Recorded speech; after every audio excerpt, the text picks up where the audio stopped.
అందరికీ నమస్కారం. మధుస్ కిచెన్కి స్వాగతం అండి. చూస్తున్నారు కదా కరకరలాడే స్వీట్ కార్న్ క్యాబేజీ వడలు అనమాట. ఇందులో కాస్త క్యారెట్ కూడా వేసాను. బాగున్నాయి. రుచి అయితే మాత్రము చాలా ఈజీగా కూడా చేసుకోవచ్చు. ఈవినింగ్ స్నాక్గా బాగుంటుంది.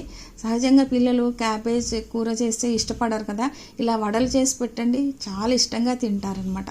మరి ప్రిపరేషన్ చూసేద్దామా. దీనికోసం బాగా సన్నగా కట్ చేసినటువంటి క్యాబేజ్ ఒక 2 కప్స్ తీసుకున్నాను.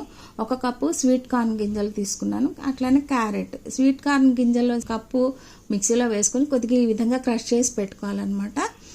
ఆ తర్వాత మనం ఒక బౌల్లోకి ఇవన్నీ వేసేసుకోవాలి. అట్లానే ఫస్ట్ క్యాబేజ్, క్యారెట్, కాస్త పచ్చిమిర్చి వేసాను, సన్నగా కట్ చేసిన అల్లం ముక్కలు, కాస్త కొత్తిమీర, ఇవన్నీ వేసి మనం క్రష్ చేసి పెట్టుకున్నటువంటి స్వీట్ కార్న్ ఉంది కదా, అది కూడా ఒక 2 స్పూన్స్ శనగపిండి, 1 స్పూన్ బియ్యపిండి వేసాను.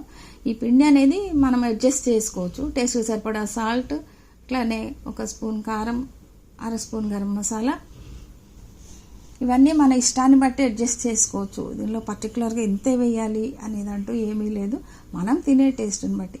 ఈ విధంగా కలిపామనుకోండి, ఆ సాల్ట్ ఎప్పుడైతే యాడ్ అవుతుందో ఆ వాటర్ అంతా బయటకు వచ్చేసి ముద్దగా తయారవుతుంది. మనం అసలు నీళ్లు పోయవలసిన అవసరం ఉండదు. ఆ తర్వాత ఈ విధంగా వడల్లాగా చేసుకుని వేడెక్కినటువంటి ఆయిల్లో వేసి స్టవ్ని మీడియం ఫ్లేమ్లోకి మార్చుకొని చక్కగా 2 వైపులా మంచిగా వేగేలాగా, కాకపోతే కొంచెం టైం పడుతుంది, అన్నీ పచ్చివే కదా వెజిటబుల్స్, ఇవన్నీ కాస్త వేగాలి, కరకరలాడాలి అంటే. లేదు కాస్త మెత్తగానే తినడానికి ఇష్టపడేవాళ్ళు కొంచెం వేగగానే కూడా తీసేయచ్చు అనమాట. మన ఇష్టాన్ని బట్టి ఆ ఫ్రై అనేది కూడా చేసుకోవచ్చు. చక్కగా 2 వైపులా బాగా వేగనిచ్చి